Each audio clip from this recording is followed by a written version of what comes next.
memiliki kebijaksanaan yang lebih.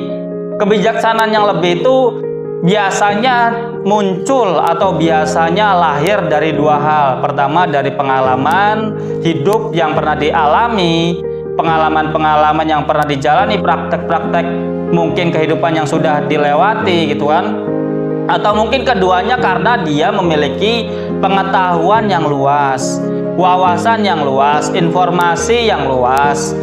Kemudian ibaratnya itu ilmu-ilmu yang mumpuni, sehingga ia memiliki cakrawala berpikir yang lebih luas, sehingga ia atau kita yang memiliki ilmu yang luas, pengetahuan yang luas, atau mungkin pengalaman yang cukup, yang baik gitu kan dalam kehidupan kita, sehingga kita itu dengan mudah bisa memaklumi segala sesuatu, bisa mudah ibaratnya itu berlapang dada, bersabar, dan menahan diri, teman-teman. Video ini dipersembahkan oleh Dawis Muslimwear, baju koko kekinian yang temani kamu beribadah, bekerja, beraktivitas, bermuamalah.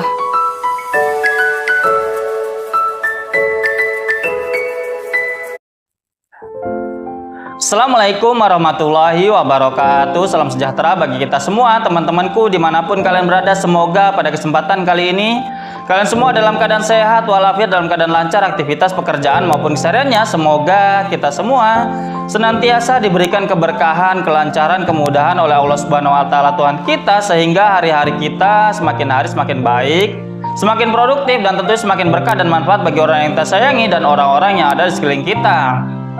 Sebelum kita masuk pada pembahasan kita pada hari ini, jangan lupa untuk subscribe, like, share, dan komen, dan nyalakan notifikasi lonceng yang ada di situ ya teman-teman. Bantulah konten ini agar mampu dapat memiliki dampak yang positif bagi kita semua dan memberikan insight-insight yang baik bagi seluruh masyarakat Indonesia Raya kita ini. Pada kesempatan hari ini saya akan membahas tentang tema yang masih sama pada episode yang lalu ya teman-teman. Betapa seringkali kita harus dengan bijak dan menjaganya dengan baik hubungan kita dengan istri dan hubungan kita istri kepada orang tua dan mertua kita, teman-teman. Karena itu adalah suatu hal yang seringkali banyak terjadi ya, hubungan-hubungan keretakan rumah tangga yang disebabkan diawali karena ketidakbaikan kita menjaga hubungan kita kepada orang tua kita, kepada mertua kita, dengan istri dan mungkin anak-anak kita ya teman-teman. Untuk itu marilah kita bahas lebih dalam segmen olah pikir, mengolah pikiran, merenungi kehidupan dan berbagai hal yang terjadi dalam kehidupan ini. Alhamdulillahirrahmanirrahim, teman-teman. Perlu kita syukuri berbagai macam fenomena hidup yang telah kita jalani, susah, senang, sedih, mungkin gembira dan lain sebagainya, peluhan keringat, derayan air mata untuk menjalani kehidupan ini tentu pernah kita jalani ya teman-teman. Karena di dunia ini kita masih terikat dengan banyak sekali hal, dan itu membutuhkan suatu effort dan usaha, bahkan pikiran dan tenaga untuk kita melalui ini semua teman-teman. Kita dalam berkehidupan tentu kita harus memiliki suatu hal pedoman hidup yang baik. Kita harus memiliki suatu hal yang menjadikan kita itu dapat melangkah dengan tepat, dengan baik, sehingga kita mungkin sedikit memiliki suatu hal, langkah-langkah yang mungkin salah dan lain sebagainya. Dan itu semua harus kita landasi dengan pengetahuan yang baik. Karena dengan pengetahuan, sebagaimana yang saya bahas kemarin ya, dengan pengetahuan dan ilmu yang kita semakin upgrade, semakin luas, itu akan menjadikan kita semakin mampu dapat memilih sesuatu hal yang ibaratnya itu tepat teman-teman dalam mengambil keputusan. Sebagaimana kita dalam menjalani kehidupan, apabila kita sudah berumah tangga, mungkin kita sudah pisah dengan orang tua, atau mungkin masih bersama dengan mertua atau orang tua kita, dengan istri kita masih serumah atau mungkin beda rumah ya teman-teman.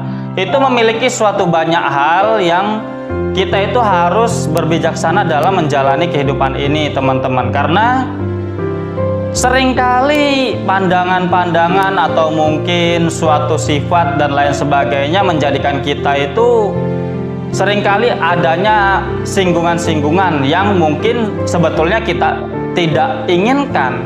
Namun kemudian itu semua menjadi suatu hal yang besar, sehingga terkadang menjadikan suatu problem yang besar, menjadikan suatu problem yang tidak nyaman untuk keberhidupan, keberlangsungan rumah tangga kita, keberlangsungan hubungan kita dengan mertua dan orang tua, teman-teman.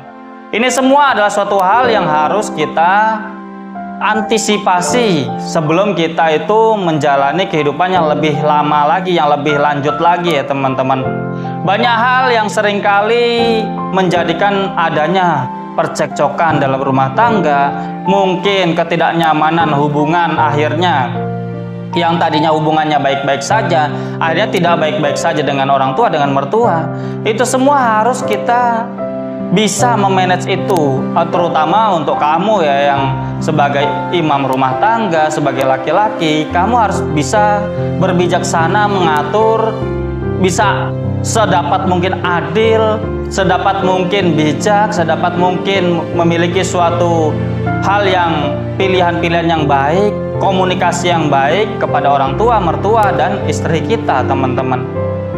Akhirnya akan ada suatu derayan air mata, suatu kesedihan, suatu penyesalan, suatu hal yang mungkin sangat menyakitkan gitu kan.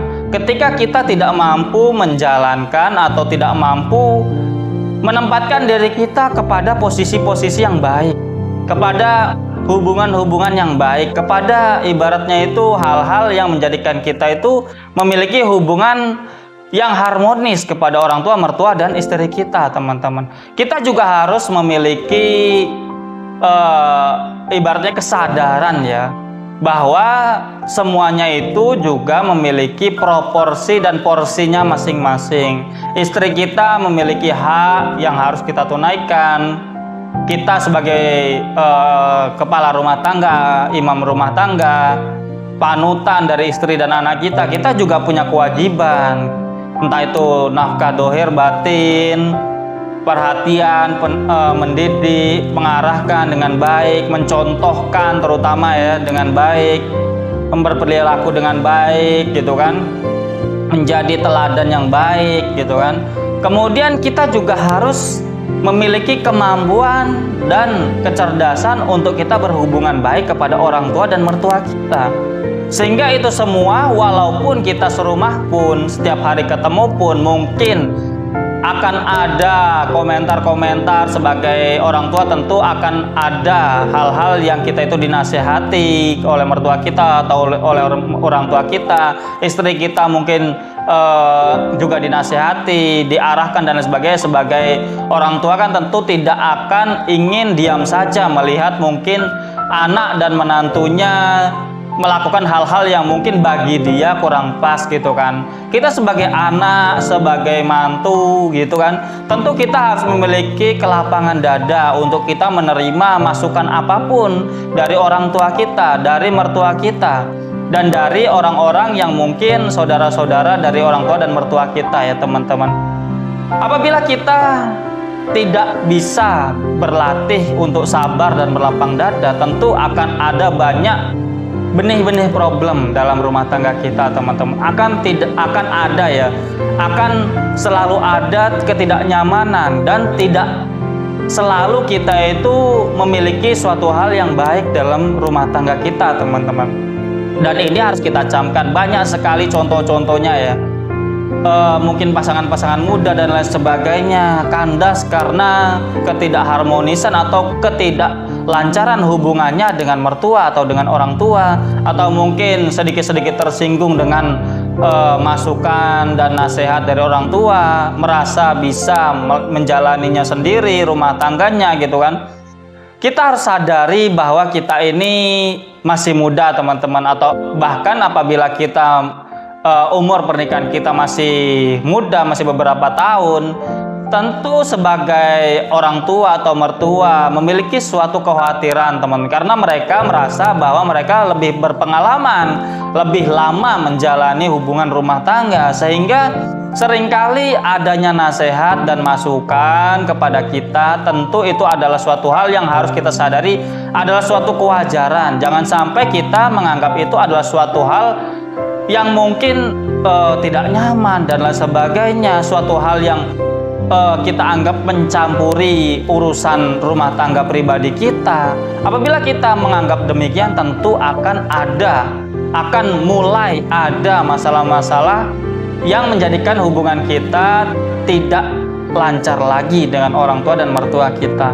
Kita harus sadari, orang ya biasanya kalau seandainya dia mampu berlapang dada karena dia memiliki kebijaksanaan yang lebih. Kebijaksanaan yang lebih itu biasanya muncul atau biasanya lahir dari dua hal. Pertama, dari pengalaman hidup yang pernah dialami, pengalaman-pengalaman yang pernah dijalani, praktek-praktek mungkin kehidupan yang sudah dilewati gitu kan. Atau mungkin keduanya karena dia memiliki pengetahuan yang luas, wawasan yang luas, informasi yang luas, kemudian ibaratnya itu ilmu-ilmu yang mumpuni, sehingga ia memiliki cakrawala berpikir yang lebih luas, sehingga ia atau kita yang memiliki ilmu yang luas, pengetahuan yang luas, atau mungkin pengalaman yang cukup, yang baik gitu kan dalam kehidupan kita, sehingga kita itu dengan mudah bisa memaklumi segala sesuatu, bisa mudah ibaratnya itu berlapang dada, bersabar, dan menahan diri, teman-teman. Maka dari itu saya tekankan dari episode yang lalu, bahwa kita itu jangan pernah berhenti untuk mengisi akal kita, pikiran kita, otak kita dengan pengetahuan, dan ibaratnya itu menjaga hati kita untuk tetap selalu sabar dan baik dan bersyukur atas segala hal yang telah terjadi dan yang akan kita alami dan sudah kita alami ya teman-teman. Karena itu adalah suatu hal bekal yang penting. Sebagaimana contoh permasalahan yang kemarin, ada seorang wanita yang kemudian dicerai, ditalak karena si suami menganggap dia itu lebih mengutamakan ibu gitu kan, karena janji Allah katanya bagi dia gitu kan. Ya memang benar gitu kan, apabila kita berbakti ke orang tua, kepada orang tua, tentu Allah itu akan memberikan pahala yang berlipat ganda yang besar gitu kan. Ridho orang tua, ridho Allah, bahkan di hadis Nabi itu ridho Allah berada di dalam ridho orang tua gitu kan. Namun kita juga harus mengetahui hal lain, bahwa kita juga memiliki kewajiban terhadap istri dan anak. Kita memiliki tanggung jawab setelah kita minta dengan akad, dengan ikrar akad pernikahan, tentu kewajiban untuk menafkahi zahir dan batin kepada istri kita telah beralih dari orang tua istri kita kepada kita, dan itu harus kita sadari teman-teman. Jangan sampai kita timpang sebelah, berat sebelah. Kita harus mendudukkan permasalahan itu kepada porsinya, sehingga kita tidak terjatuh kepada hal-hal yang salah langkah dan kemudian akan berujung penyesalan, teman-teman. Jadi itu semoga ini semua menjadi suatu renungan ya teman-teman. Ini bisa diterapkan kepada hal apapun. Kita harus mendudukkan perkara kepada porsinya, kepada hukum-hukum atau norma-norma yang sesuai dan seimbang dengan apa yang kita hadapi dan apa yang mungkin kita pertimbangkan. Mungkin itu, terima kasih atas segala perhatian. Kurang lebihnya saya mohon maaf. Tetap semangat, tetap optimis, positive thinking atas segala kehidupan. Berhati-hati dan waspada dalam menjalani kehidupan ini. See you next video. Bye bye. Wassalamualaikum warahmatullahi wabarakatuh.